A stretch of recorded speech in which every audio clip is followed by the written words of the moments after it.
the district superintendents and the district committees on building and location.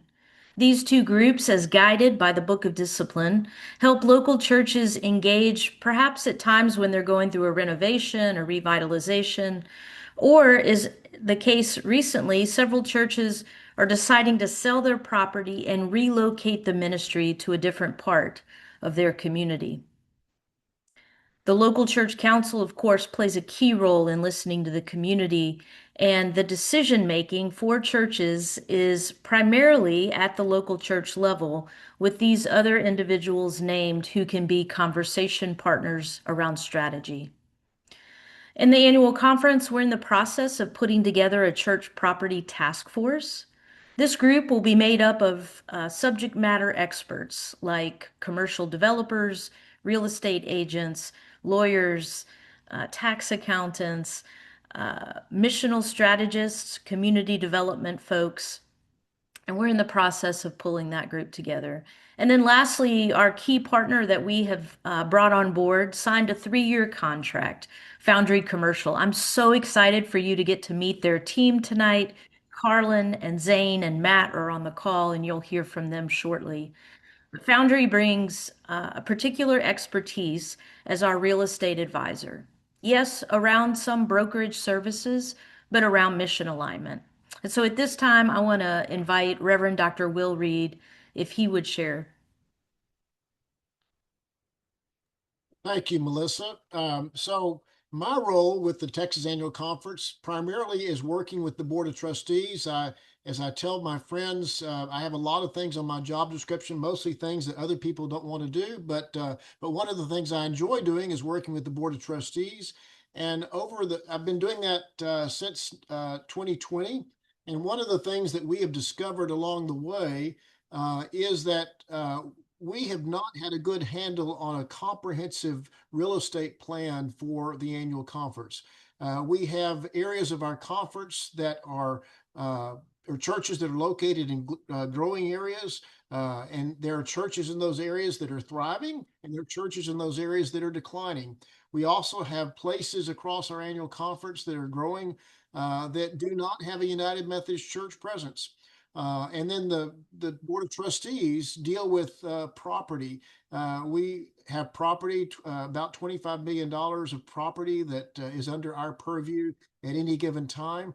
That includes, of course, the building where our annual conference offices are on Main Street in Houston, but also our Mission Center and Archive Center in Conroe, as well as churches that have closed over the years. In fact, since 2020, we have sold over 50 properties of closed churches, but frankly, we've not had a strategy about whether we sell or whether we retain a piece of property. And so we felt like we needed some help in helping us to be more strategic regarding what we decide to do with the closed church. Do we keep it? Do we hold on to the property? Do we sell it? Do we reinvest the proceeds somewhere else? What do we do? So Foundry Commercial are those folks who are going to be helping us do that and prioritize those decisions over the next 3 years. So I want to introduce to you Carlin Beekman. Carlin is the leader of the group that are our leader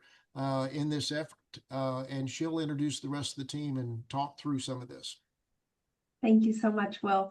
And thank you all so much. It is incredible to see all these boxes in one place this evening. So thank you for carving out the time to be here. That means a lot to us. And yeah, we want to be a good steward of your energy and time this evening. So Carlin Beekman, as Will mentioned, I get to be the main point person for your annual conference and in servicing. And we'll talk more about who our team is and how we're going to come alongside you tonight.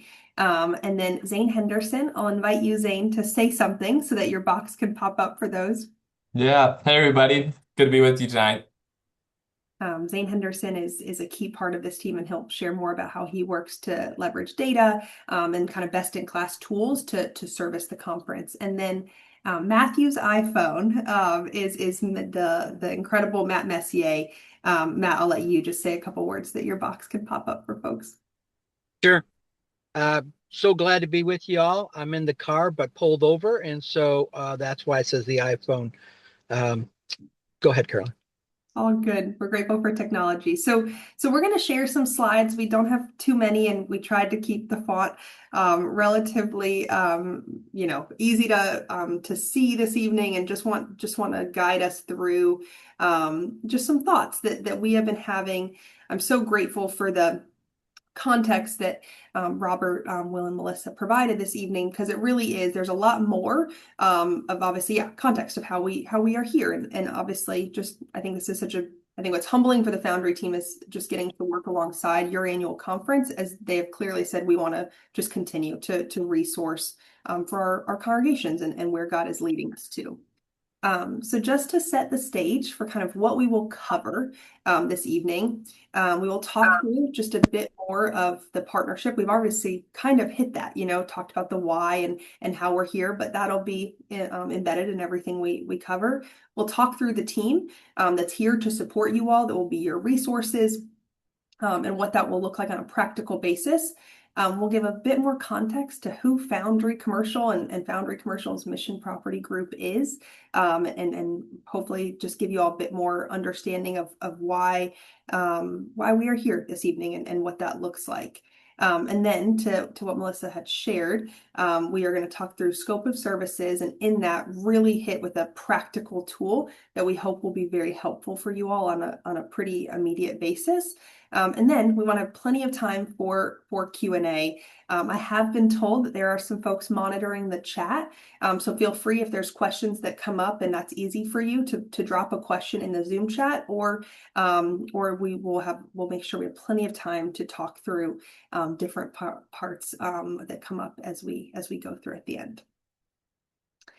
So first, we are going to start with really what grounds the Foundry team in this work.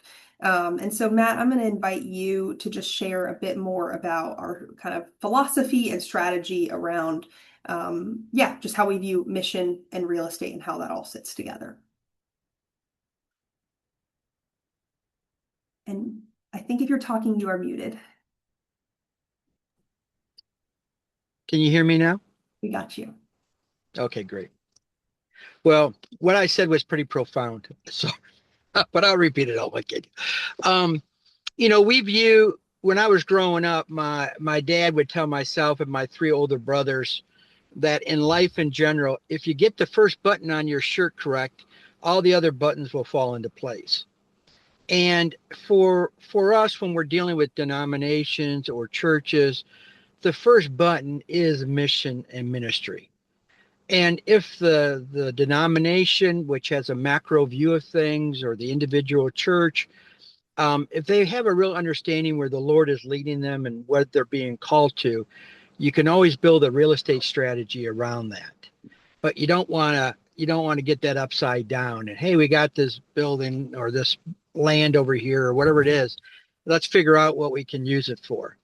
And so what we try to do is come alongside y'all and be partners. We don't want to be a vendor. We want to be a partner. And we really do want to help you steward your real estate to whatever is best for the kingdom there where you're at locally, or on a much wider basis. So even though we're brokers, our goal is not to sell buildings or sell property per se, but our goal is to help you understand your real estate and how you can leverage it to do more mission and reach more people for Jesus. So we tell a lot of folks, it's real estate, but it's way more than real estate. These are God transactions that we're talking about. So we're just so blessed and we're humbled that the annual conference would allow us to come alongside them and alongside you to see how we can help you, like I said, leverage and understand your real estate better so that you can reach more people for Jesus. Great. So just to give a bit more context to that, this is the who. So we'll speak in a minute to kind of Foundry Commercial's broader team. Foundry is a full service nationwide commercial real estate firm, but the team that is serving you all is our Mission Property Group team.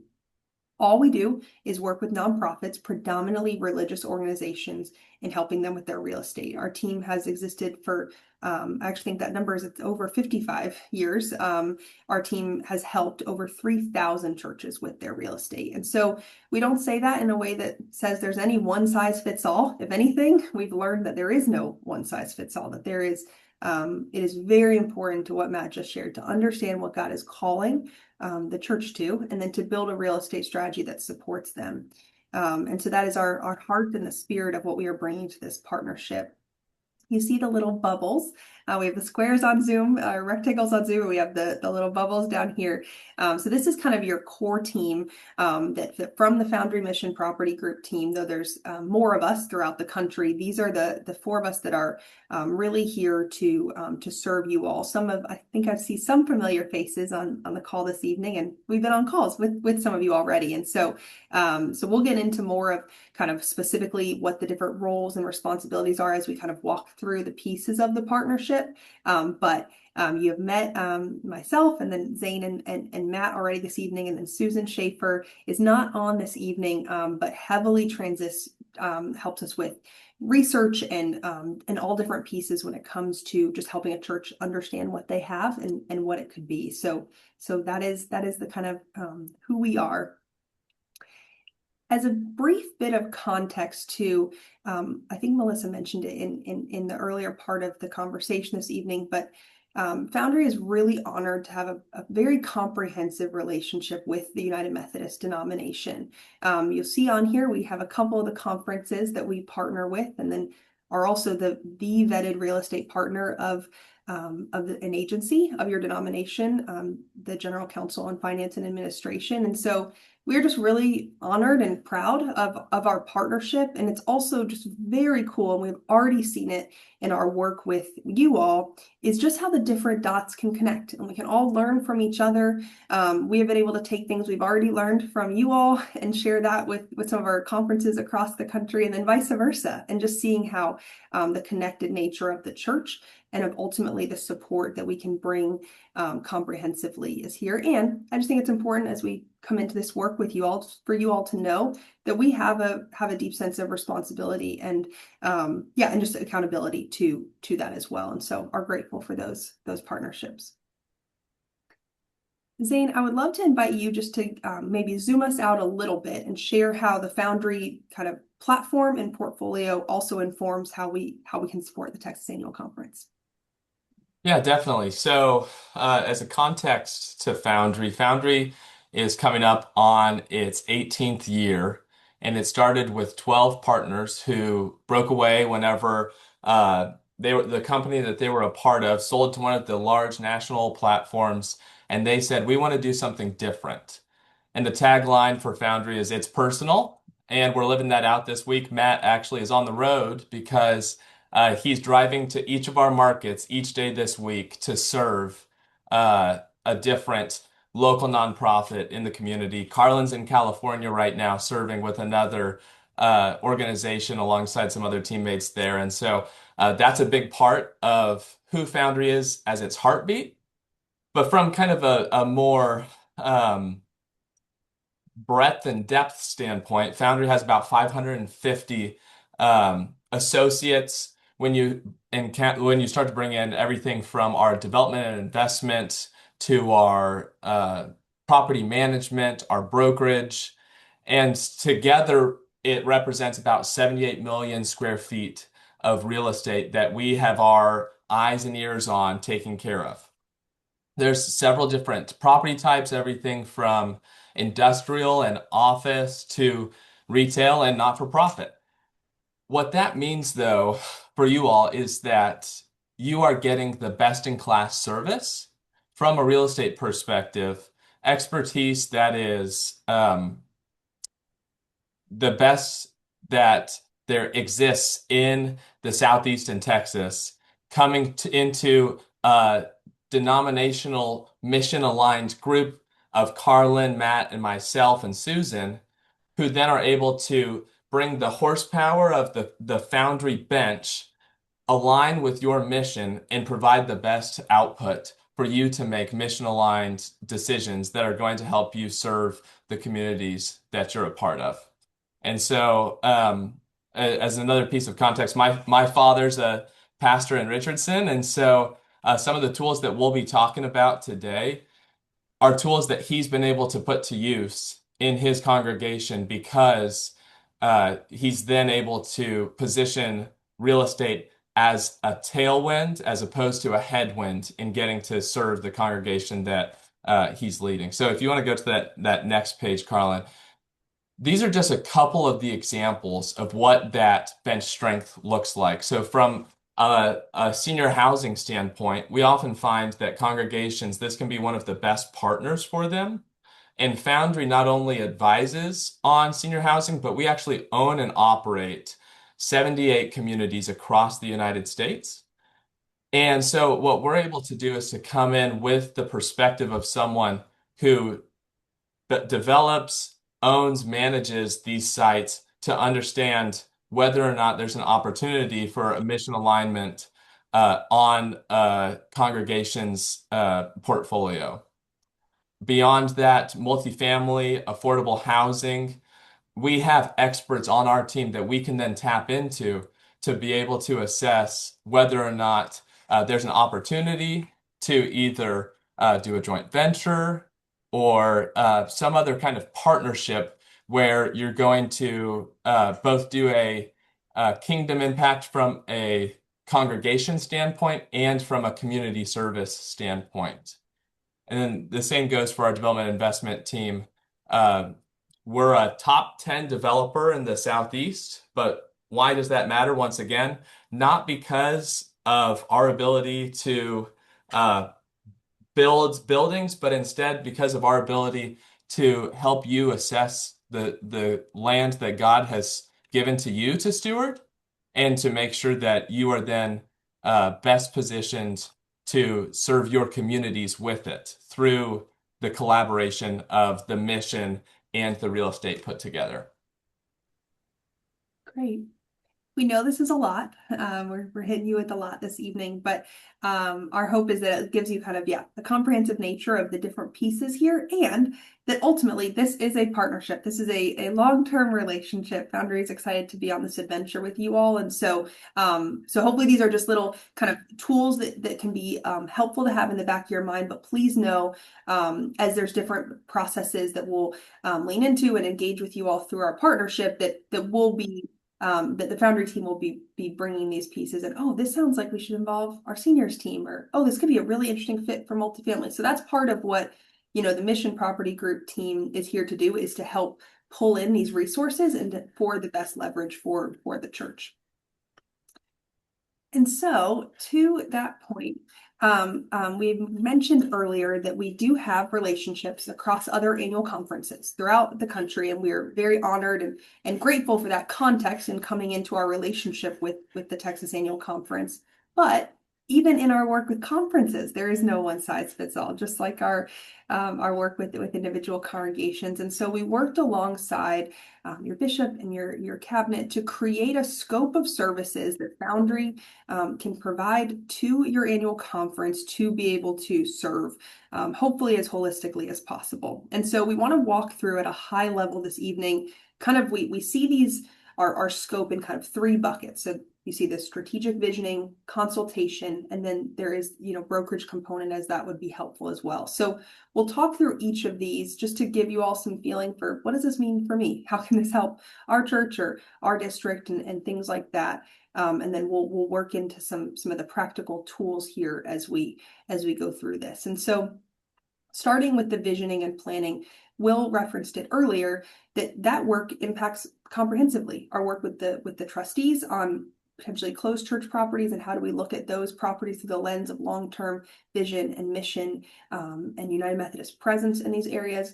Obviously, Melissa referenced it in our work comprehensively with active congregations. And so we are really here to serve not only kind of visioning alongside your leadership. We've led a strategy session with the cabinet to kick off this work together what is God calling us to? What are challenges we need to be aware of? How do we work through all of that? And then we also obviously are really hopeful and excited as there is really exciting success stories and different, just moments where God's presence is felt so clearly, even in something as simple as real estate. Foundry finds it's our responsibility to help you all share those stories so that we can learn alongside each other and be a resource there.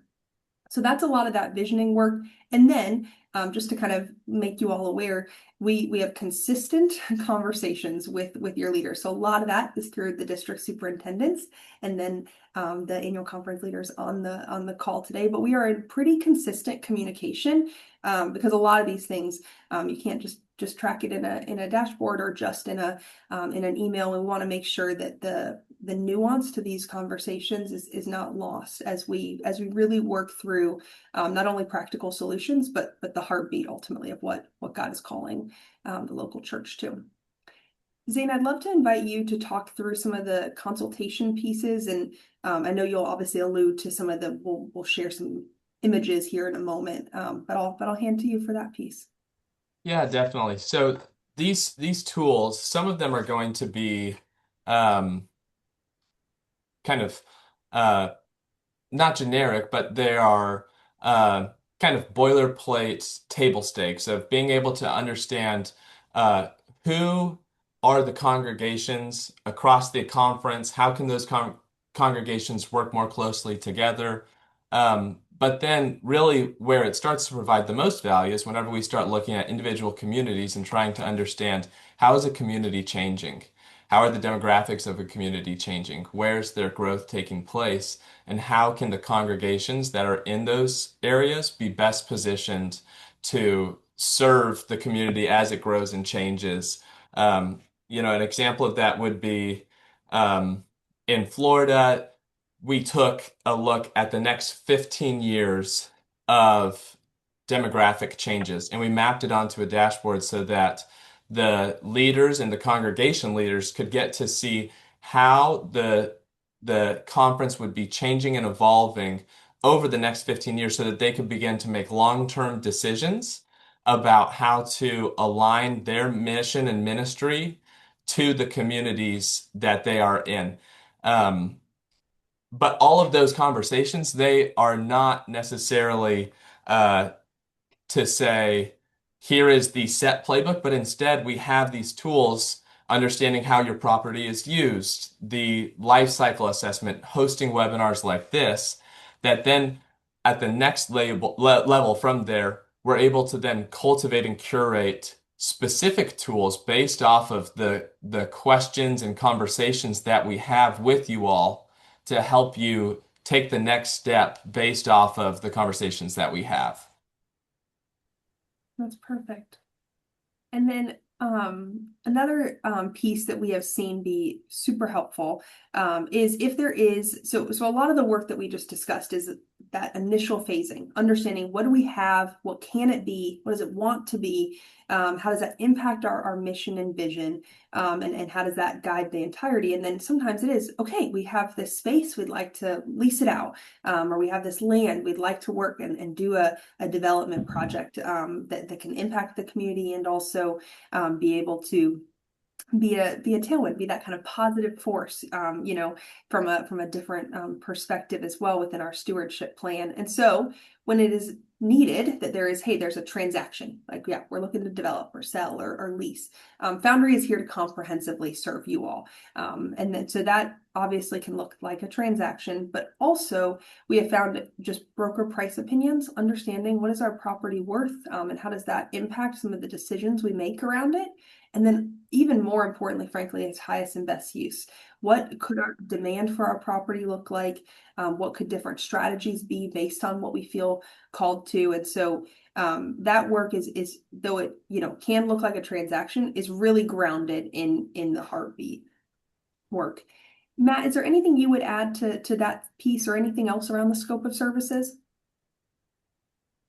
No, I think that based upon where the church is at in their discernment and, as you mentioned, their goals, like we really want to stay here, we got extra land or whatever.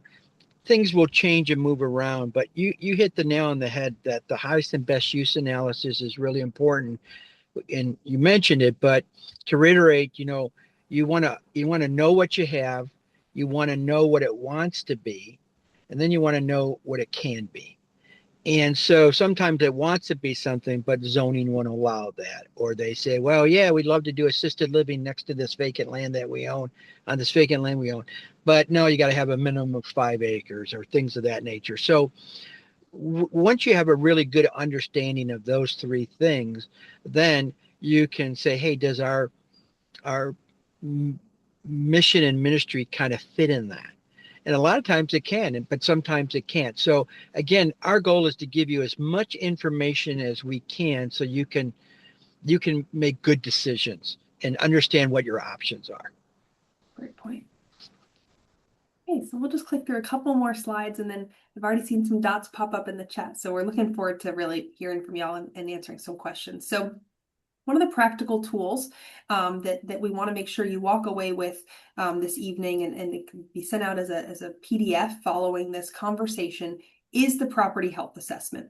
So this is a tool we have developed alongside your conference leaders, and actually alongside Foundry has a full property management team that manages just hundreds of thousands, over, I guess, 1 million even square feet of buildings throughout the country. And so they're managing very large and very complicated properties. And so we worked with them that in light of church properties and the typical ages that they're built in, and the different pieces, what is most helpful for us to understand, to just get our arms around what we have.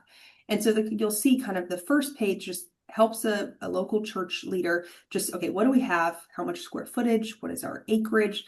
Do we have a cemetery or some sort of memorial garden on campus? Do we have any leases in the property, which we'll hit on in a minute? Just how can we understand how our property is currently being used? And then you'll see in these kind of back pages, and you'll be able to see the whole thing when it's sent out, we walk through each of the major systems in a property. So think HVAC, roof, parking, ADA accessibility, all these different pieces that we have seen really impact a church as they're trying to understand how do we care for our property long term, and also understand what we need to be doing to prepare for these items. And so we have tried to make this super user friendly, that even someone that's not super sophisticated with HVAC or roof or technical things like that can still at least say, okay, this is kind of the age of it, this is the use and what we kind of are seeing with it.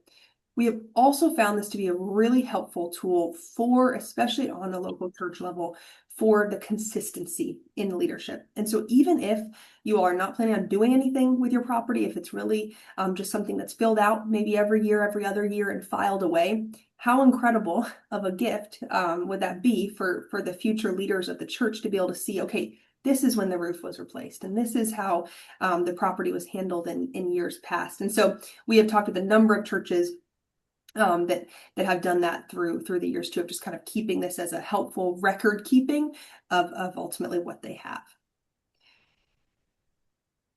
So another tool that we use in your conference that I'm going to invite Zane to speak about is that kind of dashboard mapping tool. And so Zane, do you want to just share a little bit of what we're looking at and kind of how this informs, especially some of the consultation and strategic visioning work?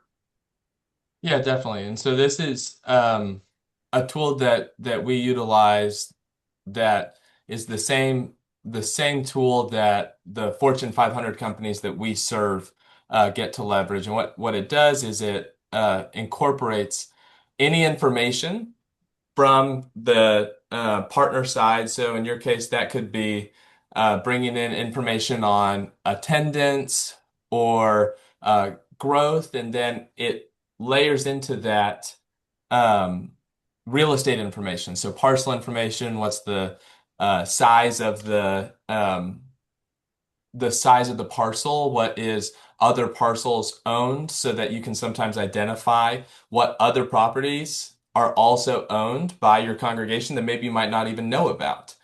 And then beyond that, the next layer that we then bring in and incorporate into this is demographic information to understand what is the community within a 20-minute drive time around the congregation, and where is it at now, and what is it moving towards.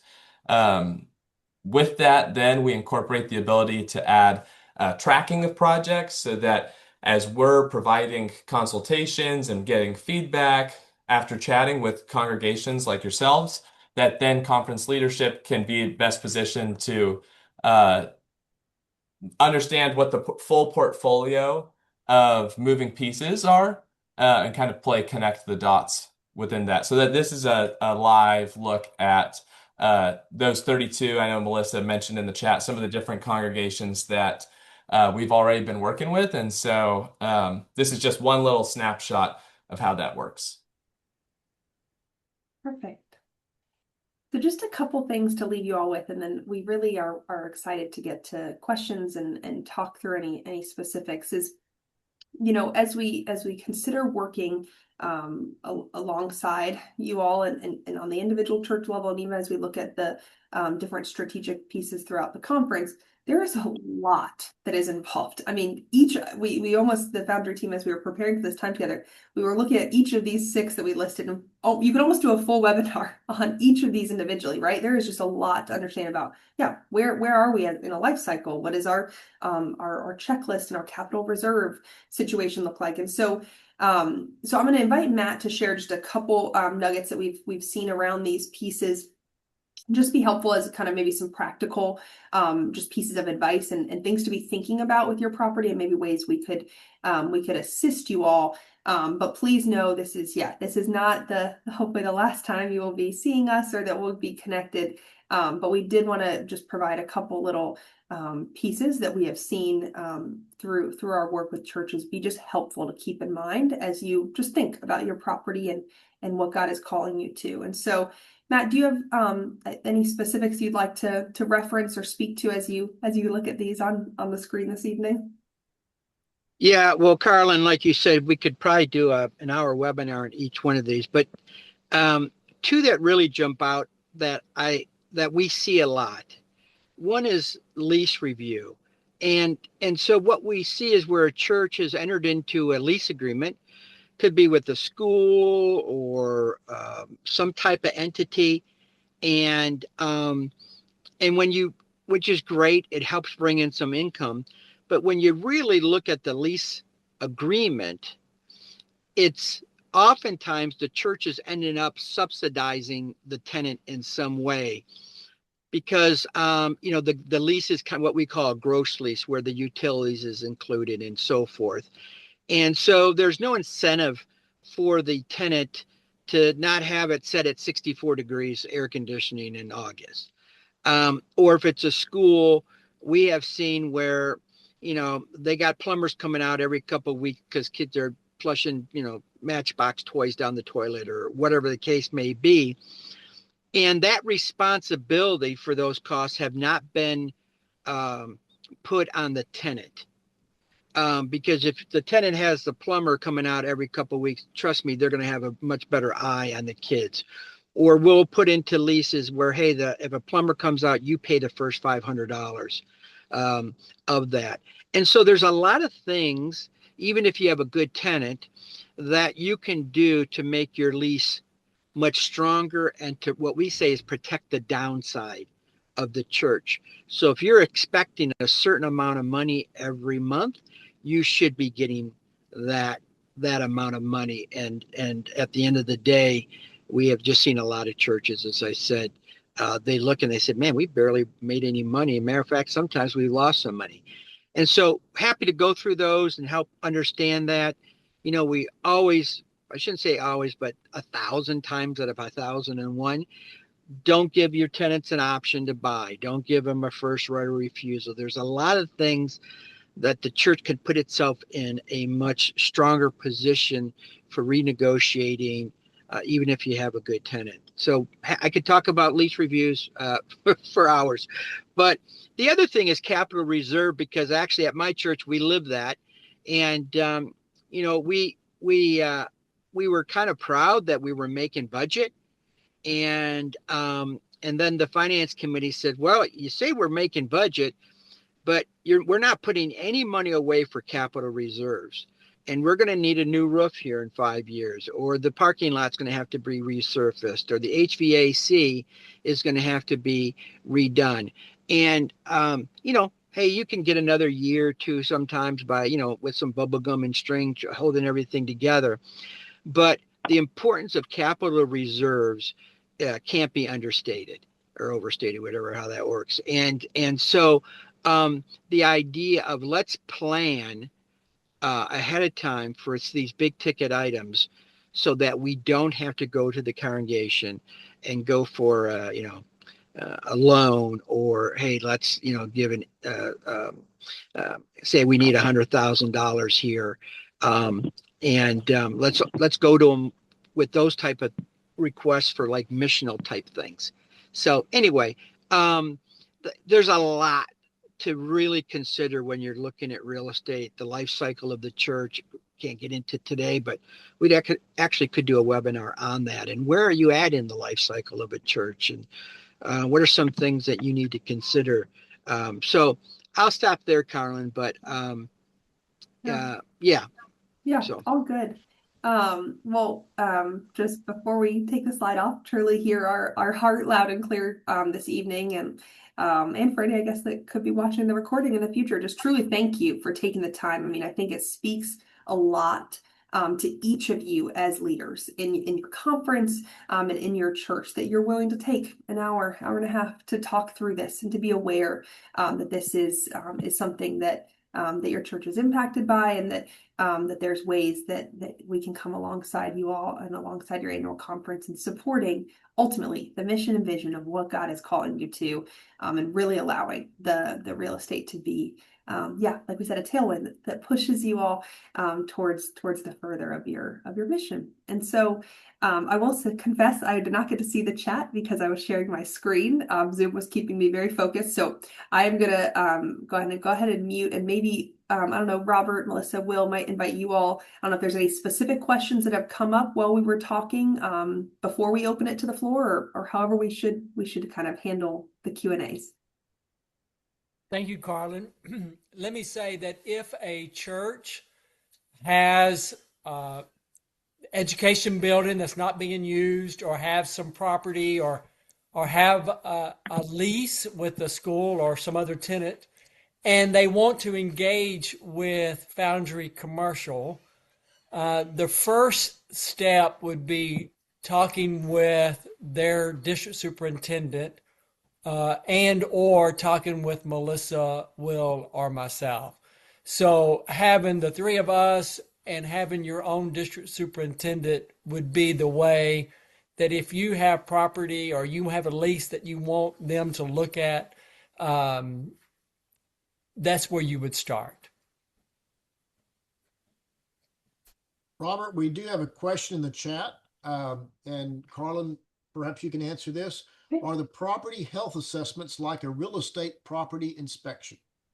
Great question. An informed question.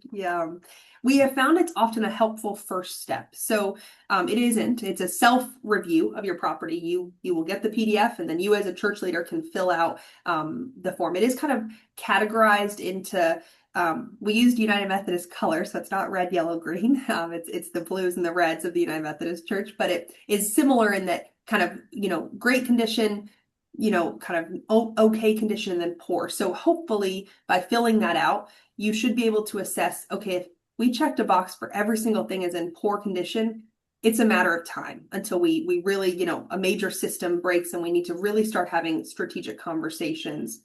We think no matter kind of how you fill it out, a true inspection of your property could be a helpful next step. Those typically have costs where you would, and Foundry could obviously help you all find the right partner, but typically a local person that walks your property, walks the roof, all those pieces is a more in-depth and does have a cost to it. So all that say, it is not the same thing, but it can be a step in maybe qualifying, okay, should we pay to have a true inspection of our property?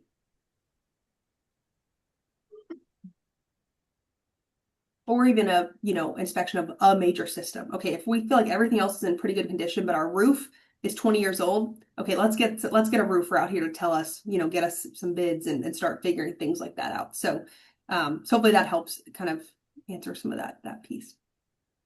Yeah, And I think, Carlin, if I can interject, um, the thing that's nice about the health assessment is it makes you think about things you don't think about that often.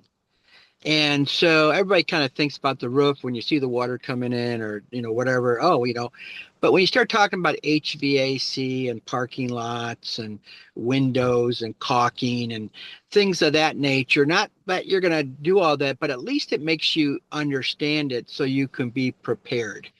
Um, One of the denominations we work with, they tell us that probably 80% of their churches are one large capital item away from closure. So if a roof hits them, they don't have the money for that, or HVAC or a boiler or whatever. So to be able to get ahead of that and to understand that um, is, I think, really is really helpful. And again, it doesn't mean next year we got to put on a roof, but if we can maybe get a year or two or maybe three out of it, but it's coming. And what you want to stay away from is what we call the tyranny of the urgent. And that is when you are in a position where some bad things happen and you don't have the ability to pay for it, or so your options are limited. And what you want to be in a position is to get ahead of those things, be proactive, not reactive, so that whatever happens, you have a number of options ahead of you as opposed to just one or two. We have a couple more questions that have come up. Let me read both of these and then let you kind of put them together. First question is, what if you own a condemned building? Second question is, on one of your slides, you had a church life cycle. Could you speak more to what you have seen and how you understand that? Great questions. Foundry team, I'll kind of maybe take a stab and then I would love, especially on the life cycle. So the condemned building, I think, that would be a specific situation. I think talk to your DS and then Foundry's here to assist, because to be honest, that question begets other questions in my mind. What is the vision that the church has for that? Is it, hey, we don't want to own this, we're concerned about it, so then we need to make a strategy to kind of help you all offload it? Is it, hey, we do want to have this, but we don't have the liability? So I think there's a lot of if a property is in that stage of condition, we just need to work together to understand what the long-term goals and vision of the church is, and then be able to assist with figuring out the strategy based on those things. But I will say we do have a lot of experience with church buildings throughout all stages of, hey, every system works and the roof is in great condition and it's perfect, quote unquote, all the way to just buildings that are in really tough shape and need to be, like I said, almost managed from a liability standpoint. So can come alongside you in that. The life cycle question, I'd love Matt and Zane to really hand to you to talk through, kind of how you all see that, because I know we didn't share the visual, and maybe this is a good kind of teaser for this could be a great another webinar. But Matt, you want to start that, and then Zane, you want to add in anything you see around that? Yeah, if I can just add to, you all find out that seems like I always got something to say. It may not be good, but anyway, that on what Carlin was just reflecting on, that well, let me hit life cycle and I'll go back there. Carlin, can you bring up that slide again? So we didn't share the full life cycle of a church, Matt. So I think just talk about it as conceptually. I don't want to get us down too far, and then like I said, it could be a further conversation. Yeah, so really it basically shows kind of where, it starts with somebody had a vision and they bring people in, the church is growing. As the church grows, they're able to do a lot of cool missional things and, feeding the homeless and, whatever. And then it gets to structure. And you get big enough, so now we have a board of trustees and we have a building and we have all these things. And what happens there is that if a church doesn't revision itself at that point, and that we're not talking about changing theology or anything of that nature, but if they don't kind of relook at everything they're doing, and the example I use is at my own church, we were going through some stuff and we were like, hey, it says here we're paying $850 a month for the yellow pages. One, I didn't even know the yellow pages existed still. And then two, I don't know how many people, if they do exist, read the yellow pages. And so that's a very simple one where we say, we need to communicate or be able to reach people in a different way than we've been trying to do. The yellow pages doesn't cut it anymore. There's this thing called the internet that we should maybe try out. That's a simple, kind of a benign one. But there's lots of things that you can look at to say, if we're trying to reach this group of people, are we doing it correctly? Are we, and so just kind of looking at what you've done, is there any ways to improve it? If you don't do that, then what happens is vision gets lost. And when vision gets lost, relationships get fractured. When relationships get fractured, ministry doesn't get done. And when ministry doesn't get done, all you're left with is structure. And so you'll meet with the church and they'll say, but we always did it that way. And we don't understand. And so when all you have is left is structure, you're in you get down to the lack of options that we've talked about before. So it's always good to keep reevaluating where you're at. What are we doing? How are we reaching people? Do we have events that are relevant to our community and those type of things? So yeah. So and there we can talk a lot more of it, but a lot of it is self-reflection. And again, looking at the first button, looking through the filter of what is God calling us to. And sometimes these are not easy questions to answer, but I can tell you the churches that kind of are really following the Lord's lead and willing to walk out in faith a little bit, so forth, there are some really cool success stories. So I'll stop there, Carlin. Carlin, we have a couple more questions. I realize we're getting close to running out of time, but one question is from Tom Teakle at the Wesley Foundation at Stephen F. Austin, also one of our trustees. How many churches will you be able to work with at the same time in the conference? What's your capacity with us? And then have you ever done any student housing projects associated with churches? Okay, great. So maybe what I'll do is I'll answer the student housing one and share a quick story, and then Zane, maybe you can talk about kind of how we started projects in the conference, and then have our experience, how we can kind of work comprehensively. So in reverse order, not Tom to put your question behind, but we have done a lot of student housing actually projects with church owned property adjacent and close to campuses. And so just kind of interesting as we talk about the collective nature, a very recent one we did was with Summit United Methodist Church just outside of Ohio State University. So our friends in the West Ohio conference, we helped that church specifically redevelop their property for student housing. It actually had an affordable component with the student housing. So it's this beautiful win-win of helping the church unlock value while also being able to in perpetuity kind of care for the student population as things shift and change. And so long way of saying yes. It gets us excited. Student housing is a very unique part of multifamily development, and it's a very interesting process to walk through. But yeah, we'll be excited to kind of flag that and hopefully can connect with you more. Zane, you want to talk about capacity and where we're at? Yeah, definitely. So I think one of the ways that we kind of handle capacity is through working with district superintendents and with the conference leadership. And so that was how the first initial list of congregations were identified, was through district superintendents raising their hands and saying, I think there's an opportunity to serve this congregation. And so through that, that's kind of, say those first 35 to 40 congregations. As we begin to have those conversations, initial meetings and consultations, the projects vary so much, from trying to understand, can we lease these 4 classrooms, to can we do a student housing redevelopment, to, hey, we have some tuck pointing on our building. How do we handle that? And so with that, we find that as we host all those consultations, the projects begin moving at different speeds, which then enables us to be working with a congregation who's having long-term vision conversations at the same time that we're able to have a one-off conversation with congregation that has maybe a more limited scope question.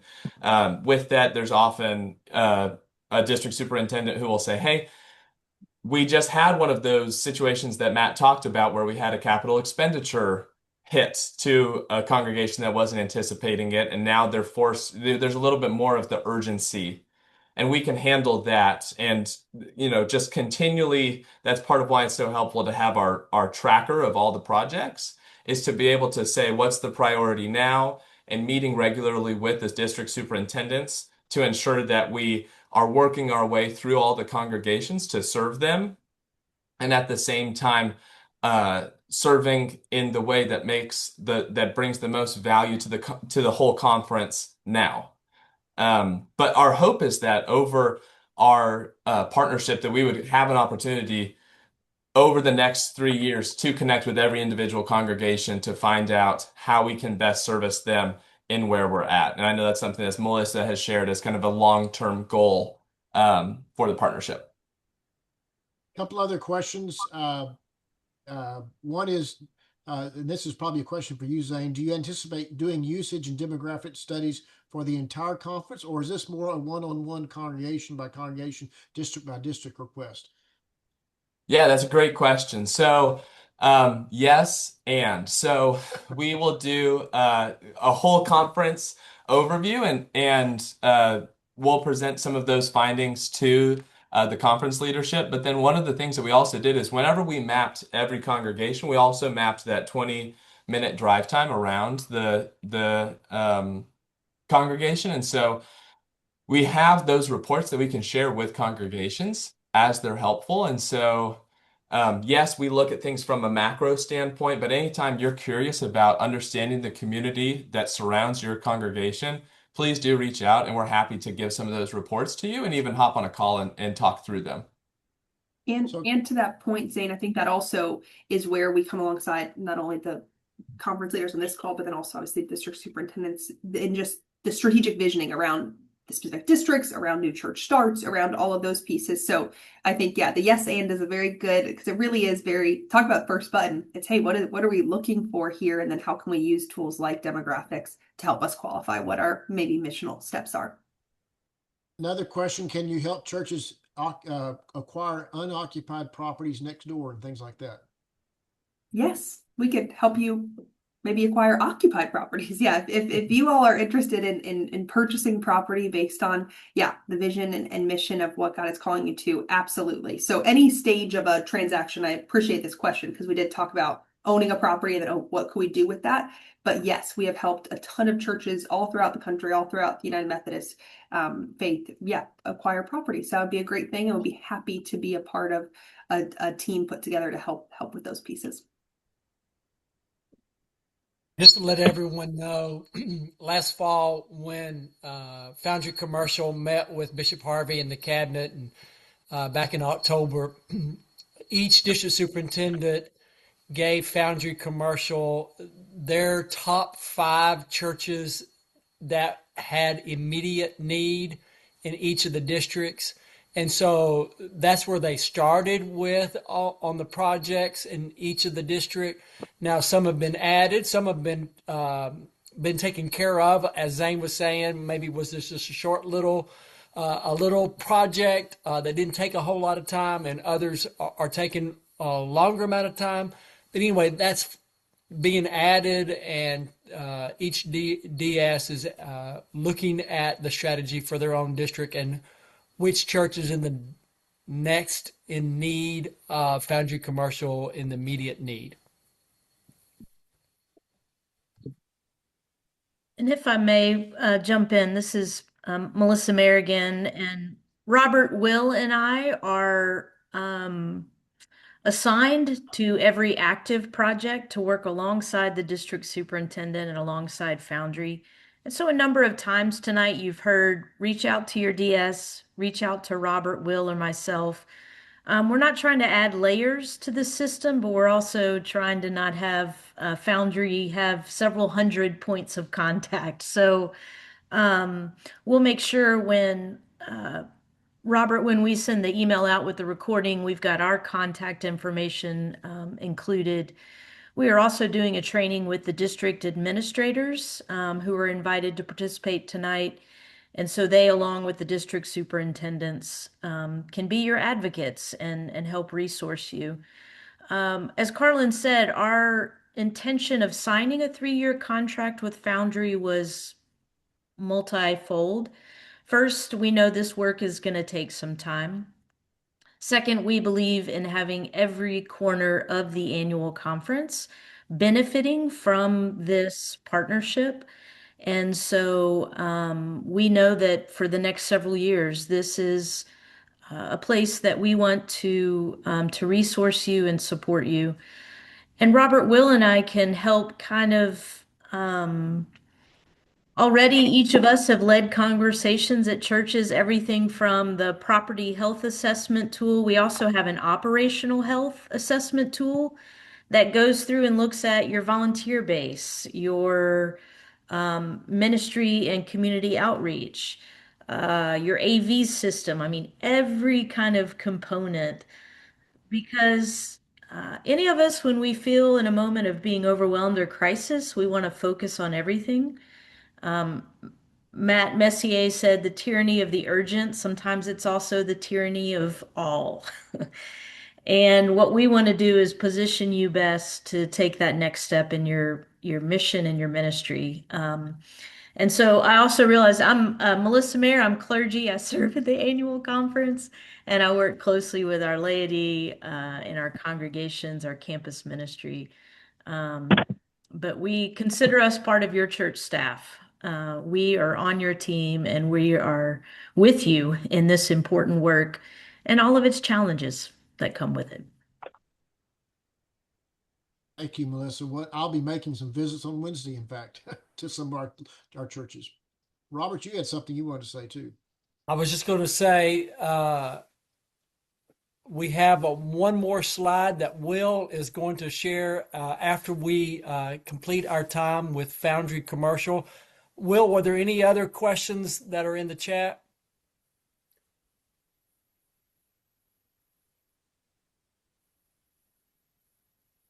Question. I Who think has a we covered them question? all. Okay. Yeah.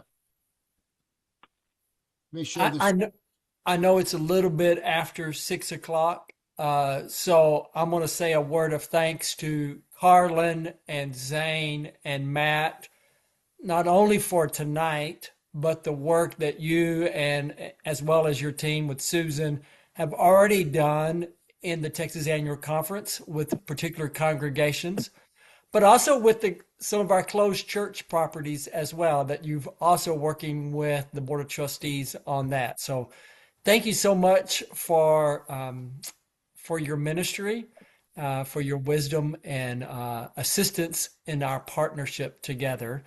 And thank you for being here this evening. Friends, I'm going to turn it over to Will for one more minute, and then we'll end our time together. Carlin and Zane and Matt, y'all welcome to hang on, or y'all can step away. We appreciate you being here. Thank you all so Robert, were much. you wanting me to talk about the additional tools for churches real quick? Yes, if you would, please. Okay, well, we have 3 additional tools that are handled through that are under the trustee's responsibility. But I am the point person on the conference staff as a clergy person on the staff there. One is the local church insurance program that we call it the LCIP in the office, where we work together to help local churches be a part of the conference property insurance plan. And in many cases, it allows for churches to have better coverage at a lower rate than they can get on their own. Now, it's not the case for all the churches, but a number of our churches have had significant savings in being a part of that. The other is a risk management portal. All of our churches that are participating in the local church insurance program are also participating in a risk management portal that we are going to be making available to all of our other churches as well, to help you assess property insurance risks, and also to make sure that you protect your people and your property. And then finally, we are in the process of renegotiating a price for buying electricity for about 160 churches in the Rio, Texas conference and also in the Texas conference. We will have a new contract that starts at the end of May. If your church would like to be a part of that, let me know. We can add you to the list if you are not already on it, but you have to be in an area that is in a non-regulated area across the state of Texas. So some of our churches in the Texas conference are in regulated areas, which means you cannot participate in that. But if you're in an unregulated area, Houston, Harris County is a big part of that. You can be a part of the co-op. So those are my additional things, Robert. Thank you, Will. Melissa, you have any other closing words?